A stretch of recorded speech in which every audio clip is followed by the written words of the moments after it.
may muta.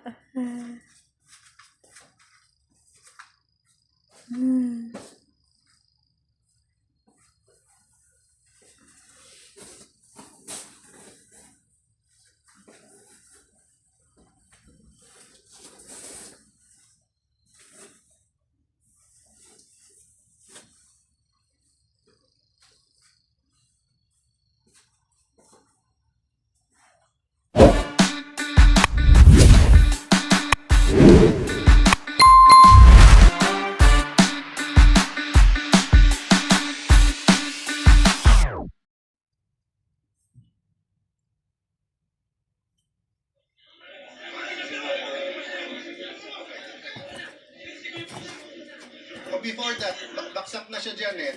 Before you show the video kung anong ginawa sa ating empleyado.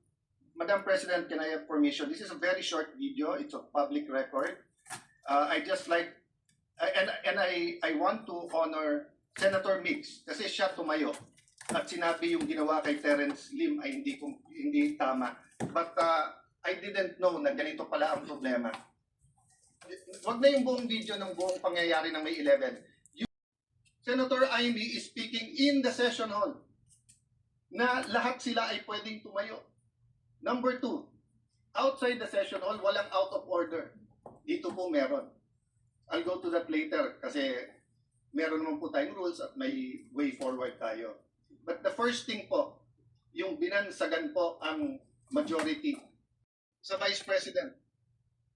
Pero kung ako'y maniniwala na kayo'y pwedeng maging impartial, why can't you give us the benefit of the doubt that we can also be impartial?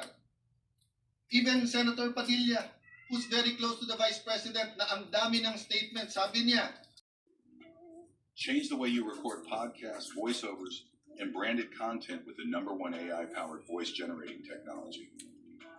Stop searching for the perfect voice and stop wasting time re-recording take after take. Try 11 Labs for free and start elevating your content today. Vaccine ng ating DOH, napakarami pong issue. Mr. President, bakit po ba? Noong Mayo 11, bumaksak. Sinabi ni Senator Ping, allow and correct ni Senator Ping kung mali. Sabi niyo yung biruan ngayon, mas mabango pa yung House kaso sa Senate. At usually kasi mas mataas ang Senate. I will take example. Bumaksak daw po ang Senado. And alam niyo po, kasundo ko si Senator Win. I wasn't joking. I was making him smile. But I would vote for him. Pero sabi niya kanina, ibalik ang dignidad ng Senado. Okay, I'll take it with Thursday, Friday, Saturday, Sunday. Ang pinag-uusapan po yung 13-11. Pinag-uusapan fireworks, pinag-uusapan papalitan. I'm at your service and I am at your disposal. Show me 13 hands or 13 signatures. Scary. No one objected that we take it up. Because, Madam Chair, we're bringing it back to plenary. So natural po, walang discussion sa Committee on Rules. Kasi wala naman po sa rules natin na kailangan i-discuss sa Committee on Rules. We did that on May 11 so everyone will have. Sa kanyang correspondence noong 2025 kung saan siya ay naupo pang congressman. Pagdidiin ng ombudsman, lagpas sa 50 million peso threshold ng plunder ang the very beginning, it has failed. I will not be silent. Si Ombudsman Jesus Crispin Rimulya naman, kumbinsido ang may sapat na basihan ang investigasyon laban kay Marcoleta. Lahat ng ebidensya nito galing ni sa kanya sa sinasabi niya sa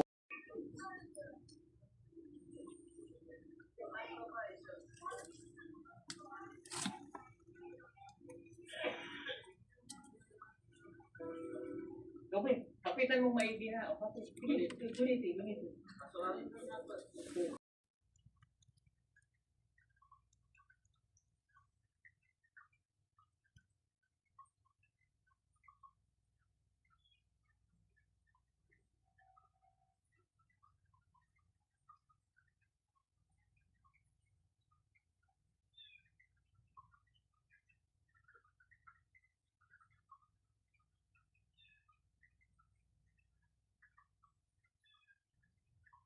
chair already made a ruling and it's not appropriate to argue with the chair because, as explained to Senator Lacson, the committee did not report it out. He read the journal of May 11, but he did not read the motion of Senator Joel today. His motion today was pursuant to Rule 136 of the rules, a motion to amend the rules, meaning if Joel was no longer The Senate rules, which will state as follows.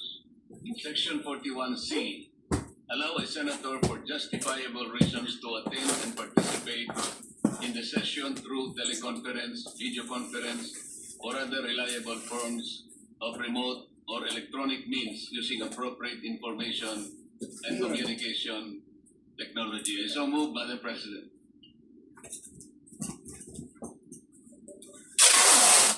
Ano na? Nako eh, hindi siya ito eh. Hindi ba din ito? We take note of the motion of Senator Rodante Marcoleta. I recognize Senator Pina. Yes, thank you, Madam Yes, President. sige, yes, sige. This is a parliamentary inquiry. What is the status of the motion introduced by the Honorable Marcoleta last May 11? Has it been referred to the Committee on Rules? I am told that it's been referred to the Committee on Majority Leader. Yes, Okay. it has been referred to the committee for a plenary action, Madam President. Thank you, Mr. President. Has the Committee on Rules been constituted? I believe that Senator Joel Villanueva is the acting Majority Leader. Yes. And would be the best position to Okay. answer.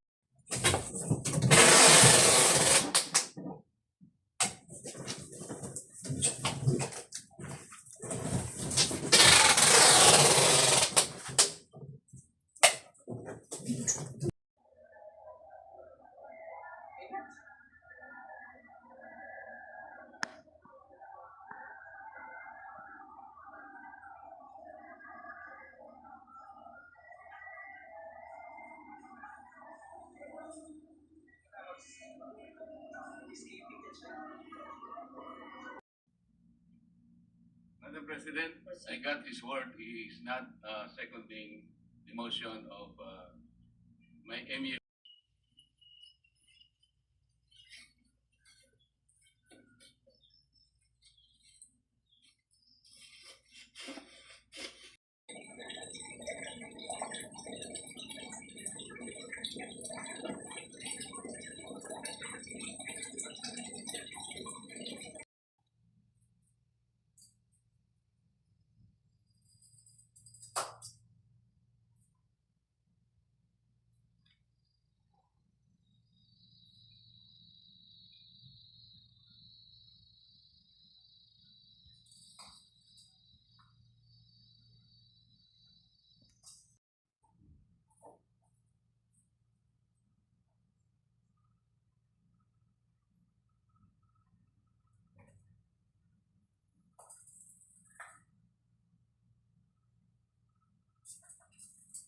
Nagkano sila ng mga serve sila sa hotel. So dapat, ano natin yun, isipin at lagi natin yun na hindi pinupulot nila ang pera doon sa Germany. Ha? Hindi yan basta-basta ang totoo. Lahat ng sponsor natin.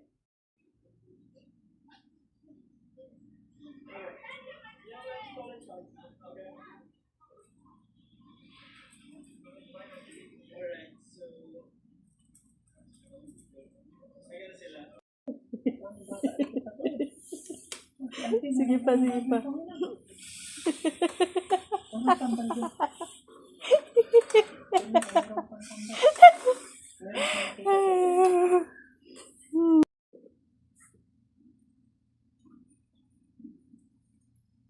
مضادات أكسدة مثبتة علميا عشان يعيشون حياة طويلة وصحية. هيلز العلم يحقق أكثر. Mayroon pa doon. Wait lang kayo ha. Sige, punta na kami dito. Meron pa dito. Puntahan natin kung ano dito.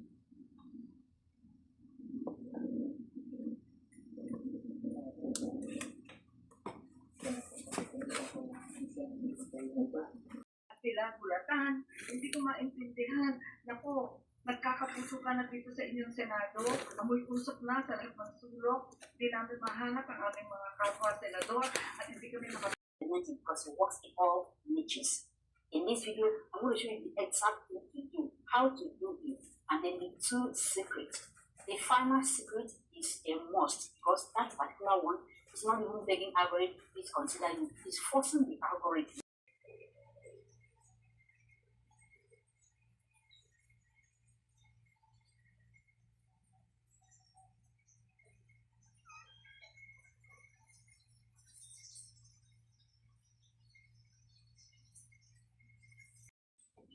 Bigas.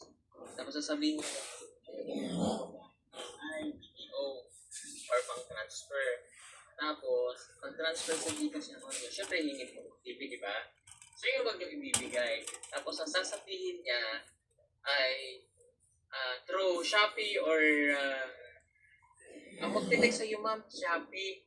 Kasi sa Shopee ko, yung Shopee account ko, ang ipang-sisinto sa inyo ng pera pagtatransfer, ganyan. O kaya Shopee or Lazada.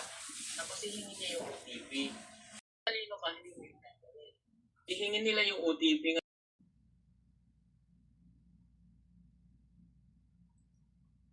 Kung mabasa, kasi maliwanag po yung sikat ng araw. Mainit pa ako.